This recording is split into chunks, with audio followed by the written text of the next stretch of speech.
Hello friends, इस video में हम शटल्स पढ़ेंगे जो कि बहुत बहुत इम्पोर्टेंट है। So let's start. अब शटल्स का काम क्या है, पहले कॉन्सेप्ट समझो। जो NADH है, मैंने आपको बताया था NADH और oxalo acetate inner mitochondrial membrane को क्रॉस नहीं कर सकते। ओके, तो यहाँ पे हम NADH के साथ कंसर्न हैं। जब NADH इनर माइटोकॉन्ड्रियल मेम्ब्रेन को क्रॉस नहीं कर सकता, लेकिन हमें पता है कि ETC का मेन स्टार्टिंग मटेरियल तो NADH है और NADH हमें माइटोकॉन्ड्रिया में चाहिए है ETC के लिए, बट NADH खुद अपने आप इसको साइटोप्लाज्म से माइटोकॉन्ड्रिया में नहीं जा सकता, मेम्ब्रेन के थ्रू ये डायरेक्टली नहीं जा सकता। तो हमें रिक्वायरमेंट है NADH को ट्रांसपोर्ट करने के लिए, to transport NADH from where to where, from cytoplasm to mitochondria. हमें जरूरत है NADH को ट्रांसपोर्ट करने के लिए साइटोप्लाज्म से लेके माइटोकॉन्ड्रिया तक। तो इस काम के लिए हमें शटल्स की जरूरत है। दो तरह के शटल्स होते हैं, मैलेज शटल और glycerol phosphate shuttle. Malate shuttle and glycerol phosphate shuttle. जब भी हम कोई भी एनर्जेटिक्स करते हैं, अभी तक हमने जो भी एनर्जी कैलकुलेशंस करी हैं, बाय डिफॉल्ट मतलब चाहे कोई बोले चाहे ना बोले, हमने मैलेज शटल ही कंसिडर करना है। ओके, लेकिन आपसे क्वेश्चंस पूछ सकते हैं कि ग्लिसरॉल फॉस्फेट शटल अगर यूज होता है तो एनर्जी कैलकुलेशंस जो चेंज हो जाएंगी वो बताओ। ओके, ऐसा क्वेश्चन पूछ सकते हैं। तो अब होता क्या है, दोनों में डिफरेंस क्या है? जो मैलेज शटल है, मैं आपको बहुत शॉर्ट में बहुत सिंपल पहले बताऊंगी, बाद में हम डिटेल करेंगे।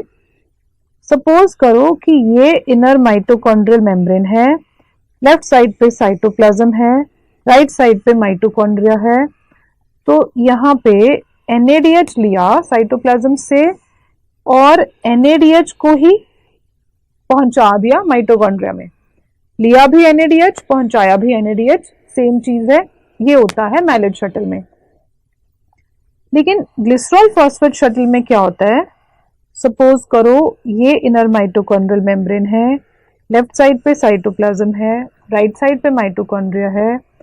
तो ग्लिसरॉल फॉस्फेट शटल में क्या होता है कि NADH को लिया साइटोप्लाज्म से, बहुत सारी रिएक्शंस होंगी और फाइनली जो चीज पहुंचती है माइटोकॉन्ड्रिया में वो है FADH2।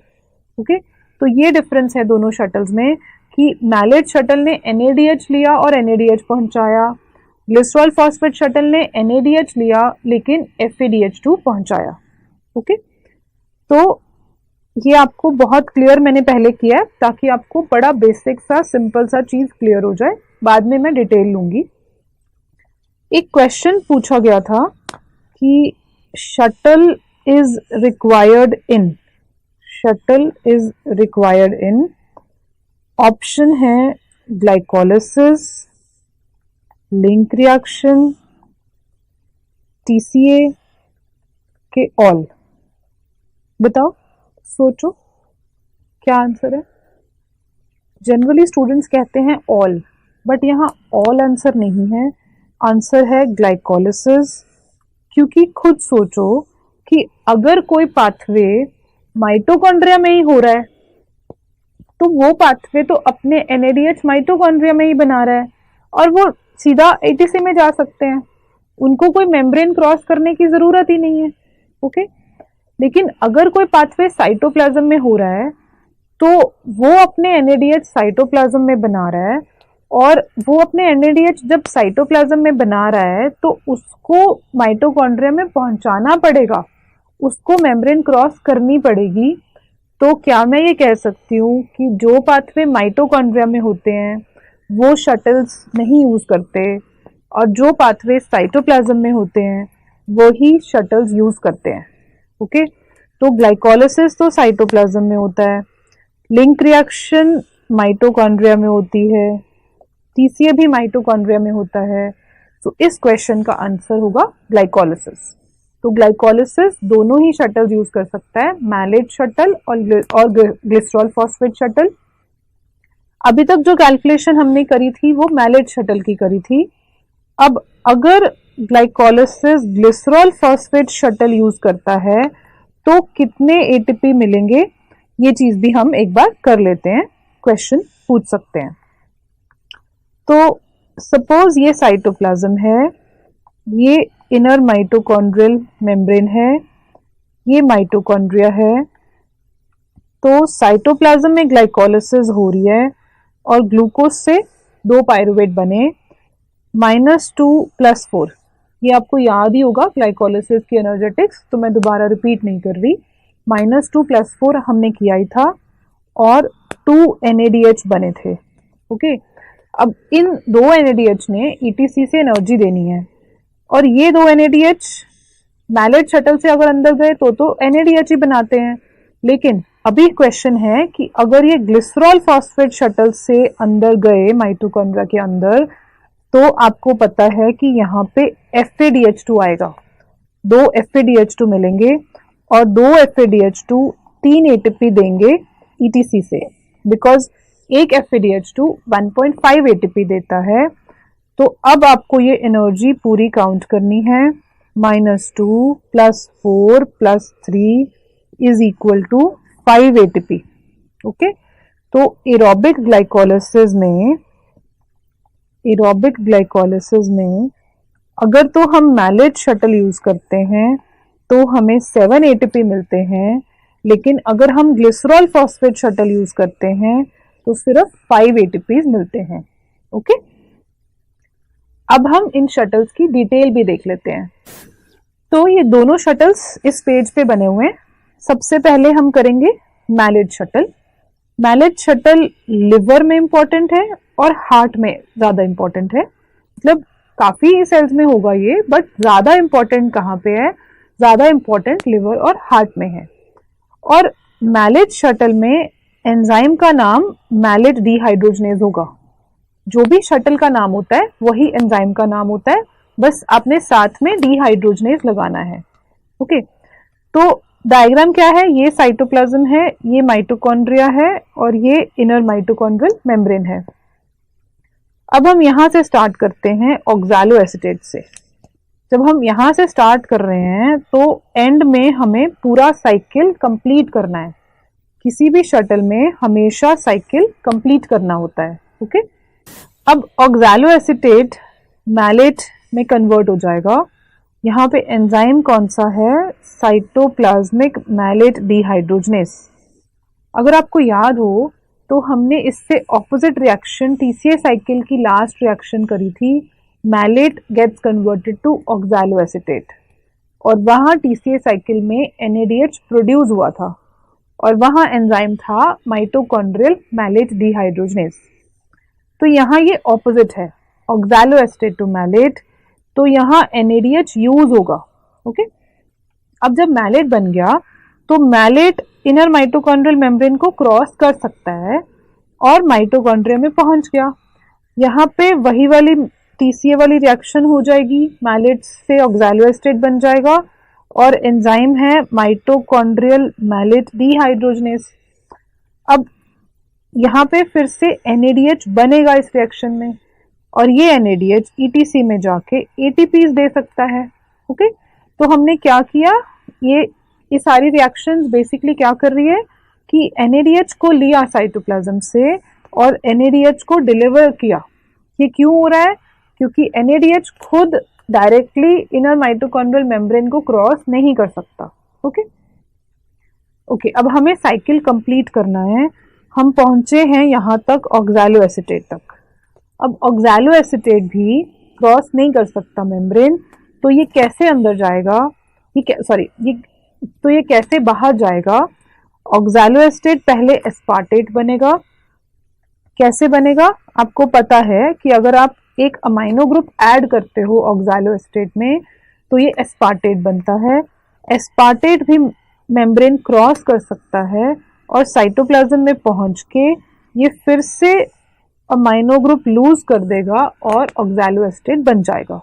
तो ऐसे ही ये साइकिल चलता रहेगा और NADH को ट्रांसपोर्ट कर सकते हैं माइटोकॉन्ड्रिया के अंदर। ओके, अब दो कौन सी चीजें हैं जो मेम्ब्रेन यहाँ पे क्रॉस कर रही हैं, वो है एस्पार्टेट और मैलेट, ये दोनों क्रॉस कर रहे हैं, तो इस शटल को ये भी कहते हैं मैलेट एस्पार्टेट शटल। ओके, तो ये हो गया मैलेट शटल। दूसरा है ग्लिसरॉल फॉस्फेट शटल। अब ग्लिसरॉल फॉस्फेट शटल में एंजाइम का नाम है ग्लिसरॉल 3 फॉस्फेट डिहाइड्रोजनेस, और ये शटल ज्यादा इंपॉर्टेंट है ब्रेन और स्केलेटल मसल में। ओके, अब डायग्राम सेम है, cytoplasm, inner mitochondrial membrane, mitochondria.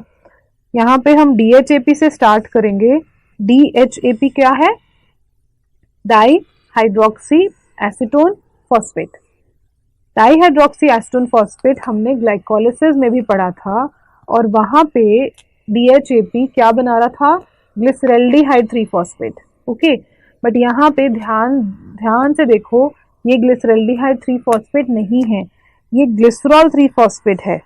Okay, DHAP glycerol 3 phosphate बना रहा है, और यहाँ पे एंजाइम है साइटोप्लाज्मिक ग्लिसरॉल 3 फॉस्फेट डिहाइड्रोजनेस, वही एंजाइम जो मैंने यहाँ ऊपर लिखा है। Okay, cytoplasmic glycerol 3 phosphate dehydrogenase. अब यहाँ पे NADH यूज होगा।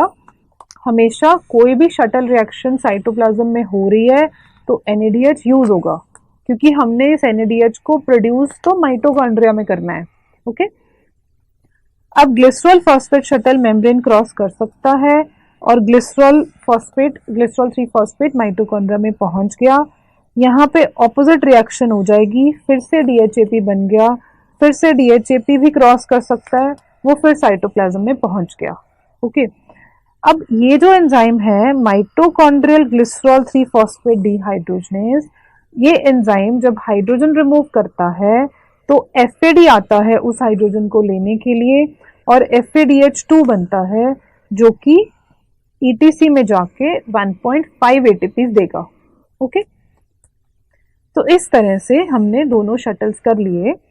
बट मुझे एक चीज बताओ कि जो शटल कम एनर्जी दे रहा है, 1.5 ATP दे रहा है, वो वाला शटल इतने इंपॉर्टेंट ऑर्गन को, ब्रेन को दिया गया, क्यों? क्या ये डिसीजन एक स्टूपिड डिसीजन है या बहुत इंटेलिजेंट डिसीजन है? ऑब्वियसली ये नेचर का डिसीजन है, तो बहुत इंटेलिजेंट डिसीजन है। कम एनर्जी बनाने वाला शटल ब्रेन को क्यों दिया? तो ये क्वेश्चन है, why less ATP forming shuttle is given to brain? अब देखो, दोनों शटल को अगर आप कंपेयर करो तो कौन सा शटल बहुत जल्दी हो जाएगा? बहुत छोटा सा है। कौन सा शटल छोटा है? ग्लिसरॉल फॉस्फेट शटल शॉर्टर है। अगर ये छोटा है तो बहुत जल्दी एनर्जी दे देगा, ये क्विक सोर्स ऑफ ATP है। ओके, ब्रेन को एनर्जी तो चाहिए बट बहुत जल्दी चाहिए, तो इसलिए चाहे कम एनर्जी मिले लेकिन फटाफट से वो एनर्जी मिल जाए, ऐसा शटल ब्रेन को दिया गया। और एक और चीज कि इस शटल में कम एंजाइम्स चाहिए, कम इंटरमीडिएट्स चाहिए, तो वो कभी तो ये शटल कभी उनकी डेफिशिएंसी से अफेक्टेड नहीं होगा। Okay, so this shuttle is less prone to be affected by any deficiency of enzyme or any deficiency of intermediate. Okay, अगर कोई deficiency हो गई तो ग्लिसरॉल फॉस्फेट शटल में किसी deficiency होने से शटल के affected होने के कम chances हैं, इसलिए ये शटल ब्रेन को दिया। अब स्केलेटल मसल को क्यों दिया? बिकॉज स्केलेटल मसल में फ्लाइट और फ्राइट रिस्पॉन्स इमरजेंसी के लिए यूज होती हैं, फ्लाइट फ्राइट रिस्पॉन्स देना होता है, तो वहां पे भी एनर्जी जल्दी मिल जाए इसकी ज्यादा जरूरत है। एनर्जी ज्यादा मिले इसकी जरूरत नहीं है, बट जल्दी मिले। ओके, इसलिए ये वाला शटल स्केलेटल मसल और ब्रेन को दिया गया। Okay, this is it with this video. Thanks for watching.